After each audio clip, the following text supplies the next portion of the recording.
I'm gonna have a little coffee with the wife before everyone gets here in a little bit and have a little private time with her.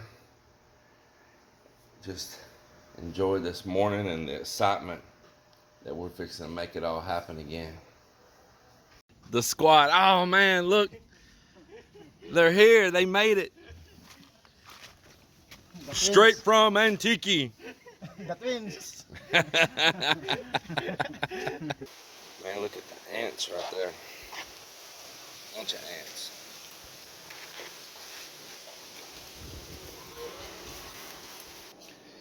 So we're here inside one of the rooms that we was building. And while we were gone, tomatoes came up in here. And, I mean, they're actually producing. We've been harvesting tomatoes off of them while we've been in quarantine. Isn't that funny?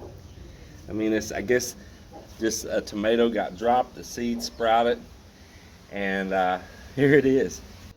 Well, as sad as it is, that tomato plant that came up on its own, been producing, it's gotta go because it's right in the way. But Melinda has already sprouted some new tomatoes while we've been in quarantine. We're going to begin tiling the CR, the restroom. This is an outdoor restroom that's going to be used not only for guests that are coming and will hang out here with us and all, and just company that we have in general, so we don't have so much traffic in and out of the house, especially where our main living area is going to be up on the second floor. You don't want to have to run up there every time you use the CR, the restroom. CR is a term in the Philippines, comfort room. So this also is going to be not just a CR, it's also going to be a laundry room as well.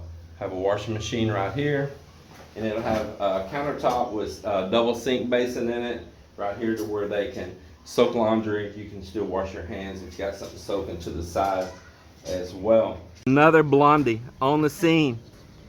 Man, everybody in Nomicon must have been bored during lockdown. They all turned their hair blonde. California dreaming. Blondie. Wait, what's this? Did you spill the bleach? Huh? The bleach water get in your hair? Man. Did you say you're gonna make blonde hair also? You're gonna be a blondie too? Yes. I'm not gonna belong if I'm not gonna blonde my hair. So Melinda's here making ice treats right now. I think you're trying to make ice treats right now. She's making ice treats right now. We're low budget, so when we say ice treats, that's it. There's only ice. Just a clear one, no flavor. No flavor. It's the really cheap ones. Flavorless. No sugar, no flavor, just only ice. That's the treat. She's just pouring these up to freeze in the freezer and make ice so the workers can have ice outside in their water and cool off, because hot days will be coming. Yeah.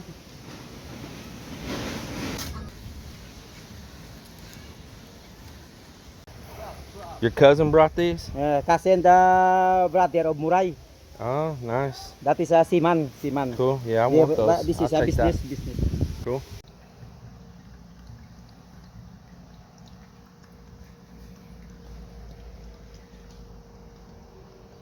Some of the nice things of living right here at the beach. So always somebody stopping by, sell seafood. Whether it be locals right here that went fishing, or some people from up in town that's coming around the houses just trying to sell some seafood, make a little income. But it's nice to always have that stuff showing up at the door, right, Mal? Yes, sometimes you don't need to really effort to go into town. Yeah, that's right.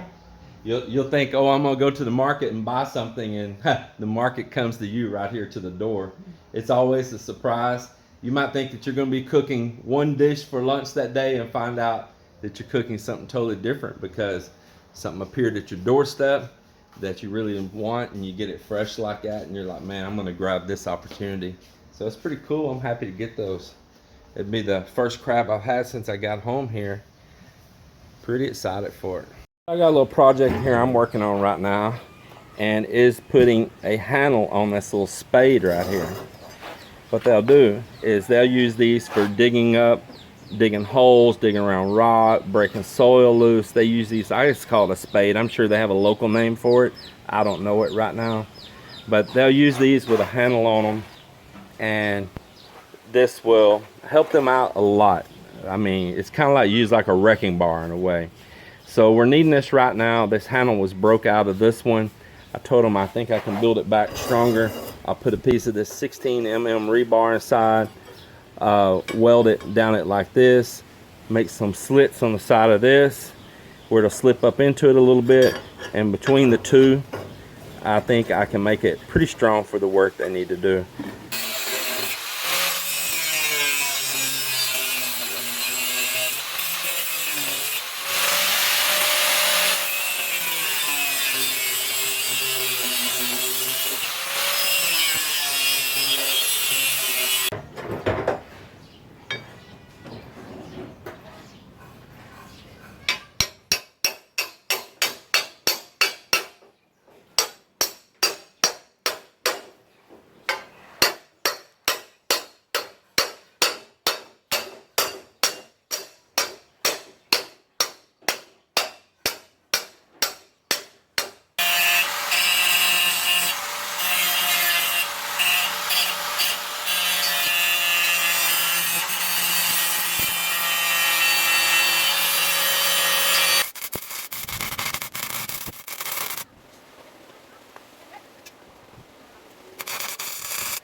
Well, there it is. That ought to work for them right there.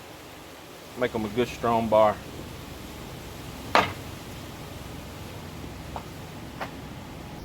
So it's about midday the first day. Yeah, I think you're doing it just about right there. That's good.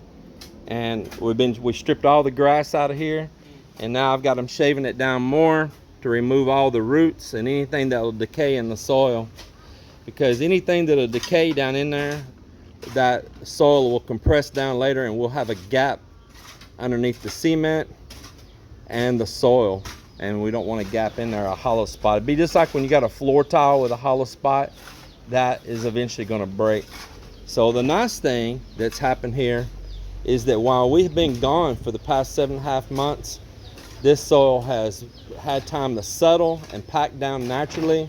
Of course, they did a lot of packing and tamping with this in the past, but now it's had time to truly settle and be rained on again and again and really pack itself down. So it's stripping really good. It's getting rid of all of that debris and roots. Luckily, it was just shallow roots with that kind of like a Bermuda grass. They'll also call that grass carabao grass here. And so we're getting that stripped down. It's been a successful first half of the day. Over here in the next room as well, Ambin's in here working, doing the same thing. He's stripping that down, removing any of that that's got roots and grass and stuff still in it, getting the grade. I wanted it to drop down about an inch below those tie beams that are in the floor, like you see right here. So as well, at the same time, here at the end, this is what they were working on as well, the crew, when we left, was digging out here for a large underground water storage tank. We still haven't dug down to the bottom of it yet. We got a layer of clay here, and then we hit a layer of sand, and I told them don't dig way down in that sand right now. Get the clay first so that that sand doesn't become loose and start collapsing in the hole. So we're gonna get the size of the hole laid out first, and then we'll quickly dig down deeper, set our forms, set our steel, and this too will get cast poured in concrete. It will not be a hollow block with a rendering and a waterproofing and all of that. It'll be just like we did on our septic tank over there, that restroom that CR is built on top of. It'll be cast in place. And Joel, he has been in here cleaning the CR, shooting grades. He's got him a grade mark on the walls here to find out how level this is. Now this is a textured tile. That's not just flat and smooth. This is like a 3D texture, if you can see right there. That way to give you a little bit of grip, a little bit of no slip. I think that's gonna look really great on this floor. Oh, what do you got here? Look at this. Chili crab. You got tabla, which is just steamed oysters. Yes. You got my good old black rice out here. So she's right. Boy, there's my chili crab right there. The wife always making me happy and cooking these wonderful things. So I'm gonna eat. This is my little midday update. But I'm ready to dig into this and relax a little bit before the crew comes back and everybody gets on it again. It's been really an exciting first day to come back with all the crew. I had virtually everyone plus a couple others that we had the day that the work stopped on March 15th, thanks to the global pandemic that took place. And you know, it's really a compliment that the fact that these guys, they had jobs, they were working at other places, they were on with other crews, and they all were asking, when are we returning? When are we returning? When are we going to start work? And numerous of them left the work they were doing to come back to us here. That's a compliment within itself.